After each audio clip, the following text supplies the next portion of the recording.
Good morning guys! Kakagising ko lang at nandito tayo ngayon sa Hong Kong. Ito ang aking first international travel kaya hindi pwedeng hindi ko siya i-video. Kaya tara, samahan niyo ako. 4 hours nga before flight namin nag-asikaso na ako. Nagtupi-tupi na ako ng mga damit na dadalhin ko. First time ko nga alis sa bansa, salamat sa sugar daddy ko. Charis, pam-pam ko. Excited akong puntahan yung mga tourist spot nila doon, especially yung mga pagkain, di ba? Hindi naman mawawala yon. Wala talaga ako ibang idea kung anong gagawin doon, kaya bahala na yung sugar daddy ko. Anyway, katabi ko siya ngayon habang nagvo-voice over ako. Tinatanong niya kung sino daw yung sugar daddy ko. Tulong, anong sasabihin ko? So ayan, patapos na nga tong ginagawa ko. Isang damit sa isang araw tayo doon, be. Hindi tayo mayaman. Tsaka baka may magustuhan tayong ibang damit doon, bumili na lang tayo. Bye!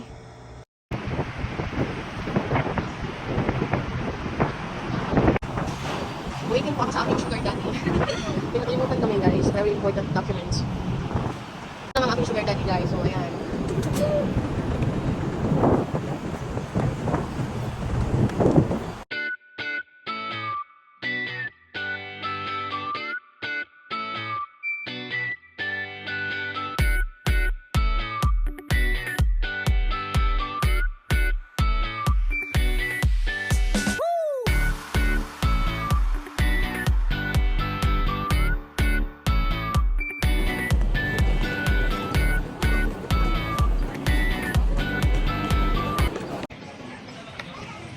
Wasabi.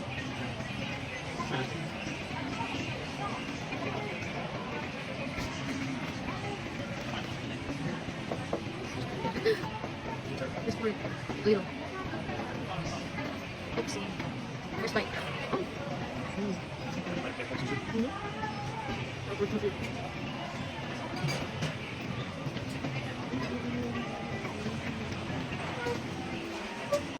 So kumain kami bago kami umalis. Umorder kami ng sushi dito sa airport. Be, ang mahal! Mahal siya na masarap. Last bite na to pero kulang. Kulang pa. Gutom pa. Medyo napaaga yung punta namin kaya pagkatapos namin kumain, dito muna kami tumambay. Wala pa ngang ilang minuto, dumating na din yung iba naming food. Ayan, papakita ko sa inyo guys. Ang sarap nito, in fairness, di ba? Sabaw sa taglamig.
Ito na yung room namin, guys. Ipapakita sa inyo ng aking videographer ang buong kwarto. Nakuha namin to for the cheapest price. Saktong pang 2 tao lang. Ito yung bathroom nila. Ayan, meron silang bathtub. At ito na nga moment of truth. Ito ang kanilang street. walking street. Ano ba? Bibili kami ng food. I-take out lang namin siya. Doon na namin siya kakainin sa hotel. Ayan. Hindi ako marunong magbasa, guys.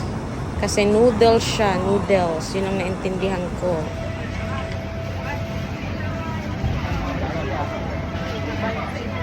At ito na nga yung food nila. Titikman ko siya isa-isa. Papakita ko sa inyo, guys. Manood kayo.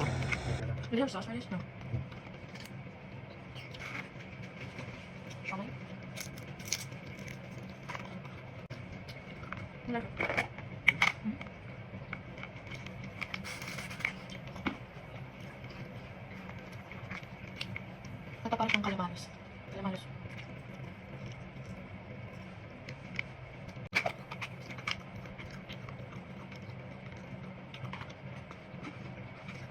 Calamares. Looks like make noodles.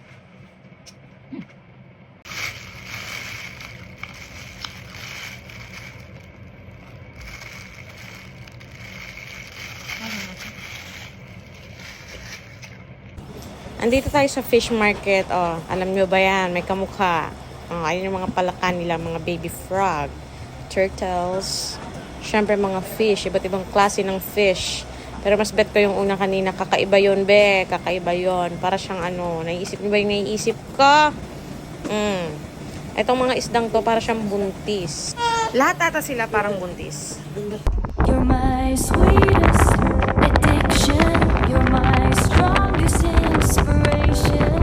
And I love you. It's true. There's no mountain I could not climb as long as you are mine. And I thank you for being you. I'll be your best friend. I'll be your guide. Whenever you need me, I'll be by your side. I love you more and more. Here.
Ito yung buong araw kaming nasa labas. Inabot na kami ng gabi sa aming first day. Ito naman second day naman tayo, mga besh.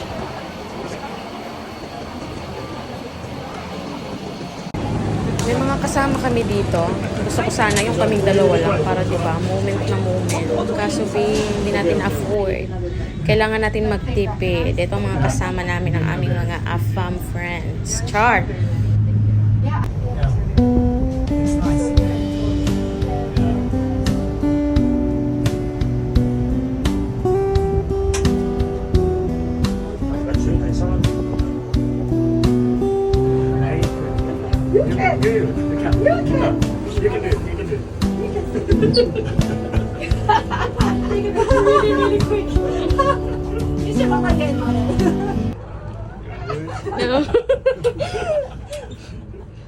Picture din daw ako. Sabi ko ayoko, hindi ako babayag na wala akong picture dito. Yung bridge na yan, sabi nila papuntang China yan. Malapit na kami sa pupuntahan namin, mga besh. Ayan na, ang Statue of Buddha and Monastery. Fly me to the moon and let me me paint among the stars. Let me see what spring is like on Jupiter and Mars. In other words, hold my hand. In other words, baby, kiss me.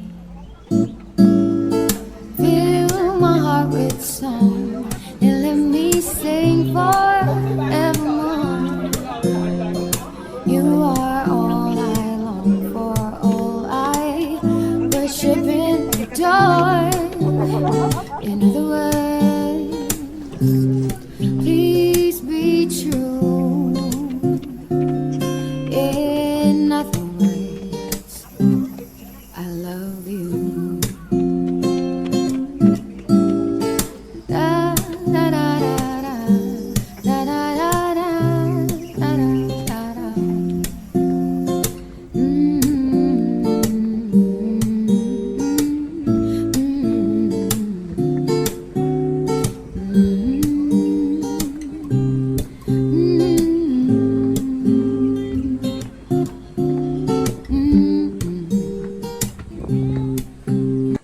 Finally, after 5 years na lakaran, be, andito na tayo sa taas, be. Ang haba nun. Muntik na ako mamatay, malagutan ng hininga, be. Nakakapagod pala yun, Diyos ko. Pero worth it siya, as in. Look at that beautiful views. The people, the place, me, char.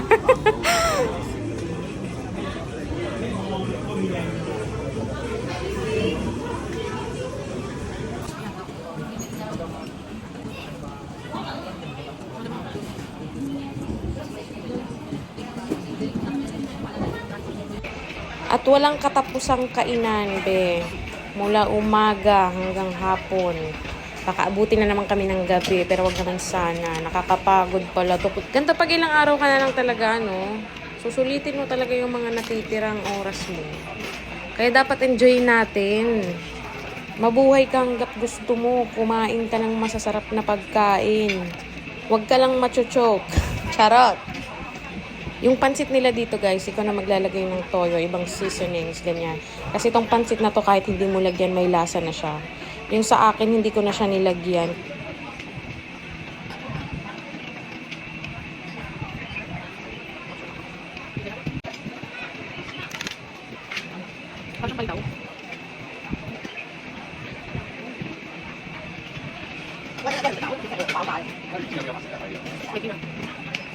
Kung andito pa rin kayo at nanonood pa rin kayo ng video ko, guys, tapos na to, uwi na kami. Grabe tong journey ko dito sa Hong Kong, puro ko lakad, be. Akala ko papayat na ako, pero ilang araw pa lang, wala. Napagod lang ako, pero masaya naman. This is one of the best thing that ever happened to me.